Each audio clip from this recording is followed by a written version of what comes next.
Remand report ഞാൻ വായിക്കില്ല ശരിക്കും. Let me read it. 376.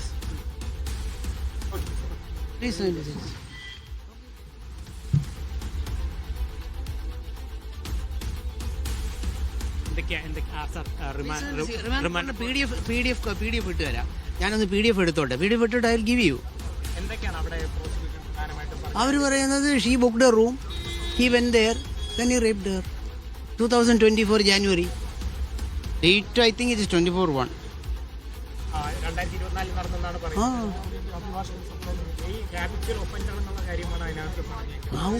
How can you say it is an offense? You are a young man. A lady calls you to your room. Police പറഞ്ഞേക്കുന്നതാണ്. Police can give so many things. Police പറയുന്നതാണ് നിയമമെങ്കിൽ പിന്നെ എത്രയോ പേര് ജയിലിൽ കിടക്കണം. ആ ശശിശങ്കറെ ഞാൻ അങ്ങോട്ട് വിളിക്കാം. മറ്റേതിൻ്റെ റിപ്പോർട്ട് രാഹുൽ ശങ്കറിൻ്റെ രാഹുലിൻ്റെ അറസ്റ്റ് ഇനി വരുന്നുണ്ടോ?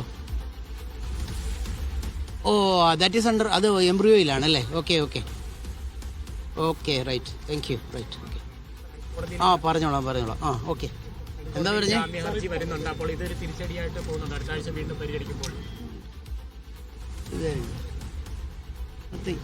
ഇങ്ങനെ ഒരു കേസിനകത്ത് ജാമ്യം കൊടുക്കണമായിരുന്നു എന്നുള്ളതാണോ സാർ പറയുന്നത്? ഏത് കേസിനകത്ത്? അറസ്റ്റ് എന്തിനാ? Why should a person be arrested if he is available for interrogation?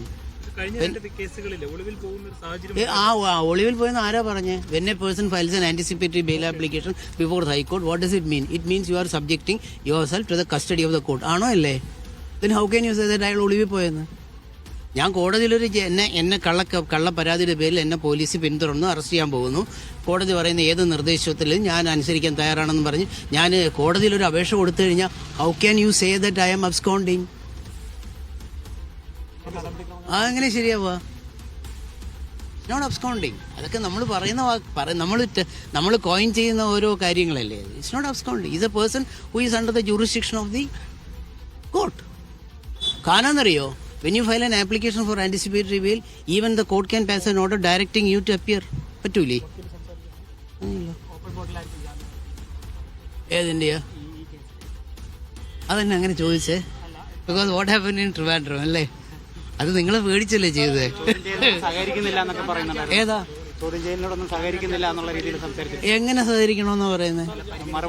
അതെങ്ങനെ? ഇന്നിപ്പോ റിമാൻഡ് റിപ്പോർട്ടിനോടൊപ്പം പുള്ളിയൊക്കെ മെഡിക്കൽ എക്സാമിനേഷൻ കൊണ്ടുപോയി പൊട്ടൻസി ടെസ്റ്റ് നടത്തി.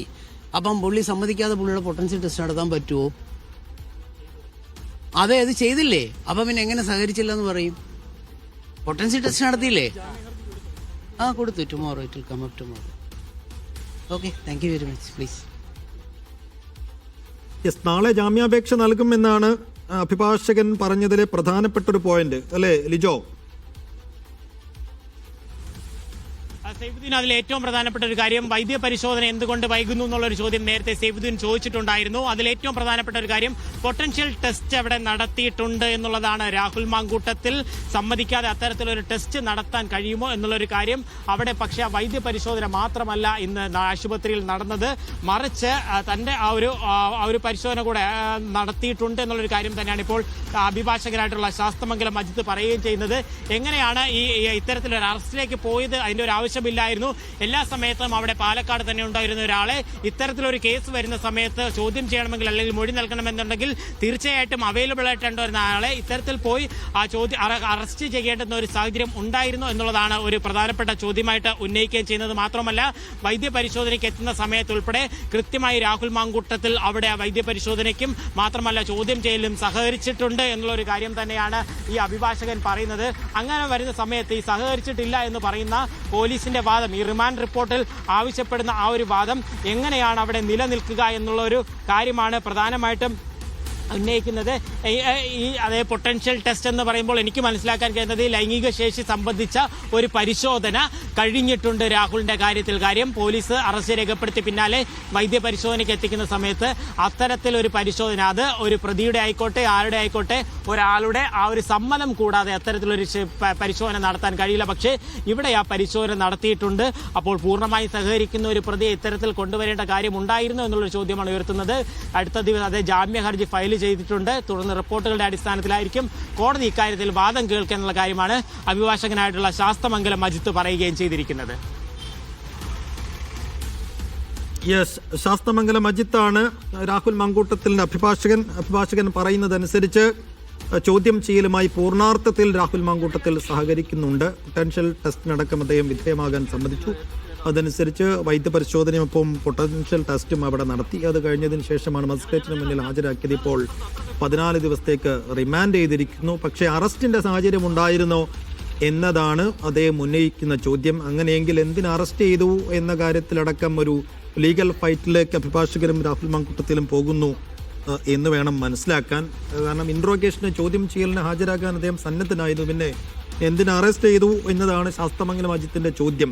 ഇങ്ങനെ ഈ നാളെ ഹൈക്കോടതിയിൽ ജാമ്യത്തിന് വേണ്ടി മൂവ് ചെയ്യുമ്പോൾ എന്തെല്ലാം കാര്യങ്ങളിലായിരിക്കും ഇപ്പോൾ ഹൈക്കോടതിയിലേക്ക് നീങ്ങുക രാഹുൽ മാങ്കൂട്ടത്തിൽ എന്നതാണ് ഏറ്റവും പ്രധാനപ്പെട്ട ചോദ്യം.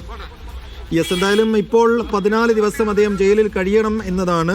നാളെ ഹൈക്കോടതിയിൽ നിന്ന് ജാമ്യം ലഭിക്കുമോ എന്ന് കണ്ടറിയണം. എന്നാലും 14 ദിവസത്തേക്ക് മജിസ്ട്രേറ്റ് അദ്ദേഹത്തെ റിമാൻഡ് ചെയ്തിരിക്കുന്നു.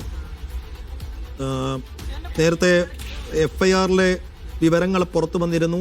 FIRന്റെ ഉള്ളടക്കം അനുസരിച്ച് ഈ കൃത്യം നടന്നിരിക്കുന്ന പരാതിക്ക് ആധാരമായ ബലാത്സംഗ കുറ്റം നടന്നിരിക്കുന്നത് 2024 മാർച്ച് മാസത്തിലാണ്. ലിജോ കേൾക്കുന്നുണ്ടെങ്കിൽ ഇപ്പോൾ ശാസ്തമംഗലം അജിത്ത് പറയുന്ന 2024 ജനുവരി മാസത്തിലാണെന്നാണ്. പക്ഷേ FIRലുള്ളത് 2024 ഏപ്രിൽ മാസത്തിലാണ്, 4-ാം മാസത്തിലാണ് ഈ പരാതിക്ക് ആധാരമായ ബലാത്സംഗ കുറ്റം നടന്നിരിക്കുന്നത് എന്നാണ്. അദ്ദേഹത്തിന് തെറ്റിപ്പോയതാണോ എന്നറിയില്ല.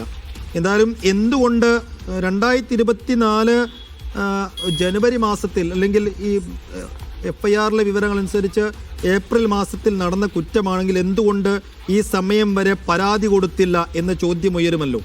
ആ ചോദ്യത്തിനുള്ള ഉത്തരവും FIRലുണ്ട്. എന്ന് വെച്ചാൽ ഭീഷണിപ്പെടുത്തിയത് കൊണ്ടും മുൻപ് രാഹുലിനെതിരെ പരാതി കൊടുത്ത പെൺകുട്ടിക്ക് നേരെ ഉണ്ടായ സൈബർ ആക്രമണത്തിന്റെ പശ്ചാത്തലത്തിലും അങ്ങനെ ഒരു സൈബർ അറ്റാക്ക് ഉണ്ടായതായി അറിഞ്ഞതിലുള്ള ഭയവും മൂലമാണ് ഇത്രയും നാൾ ഒരു പരാതി നൽകാതിരുന്നത് എന്ന കാര്യം കൂടി ബോധിപ്പിച്ചിട്ടുണ്ട് പോലീസിൽ നിലവിൽ പരാതിക്കാരി. യെസ്, അപ്പോൾ അതുകൊണ്ടും കൂടി ആയിരിക്കണം 2024 ജനുവരി എന്ന് ശാസ്തമംഗലം അജിത്ത് പറയുന്നുണ്ടെങ്കിൽ ഇപ്പോൾ 2026 ജനുവരിയിലേക്ക് എത്തുമ്പോൾ 2 വർഷം മുമ്പ് നടന്ന കേസാണ്. ആ 2 വർഷം മുമ്പ് നടന്ന കേസിൽ എന്തുകൊണ്ട് ഇപ്പോൾ ഒരു പരാതി എന്നതൊക്കെ ആയിരിക്കണം ഹൈക്കോടതിയിൽ നാളെ ജാമ്യത്തിന് വേണ്ടി പോകുമ്പോൾ രാഹുൽ മാങ്കൂട്ടത്തിൽ റേസ് ചെയ്യാനുള്ള ഓരോ സംഗതികൾ.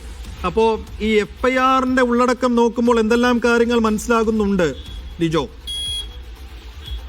നിങ്ങൾ മജിസ്ട്രേറ്റ്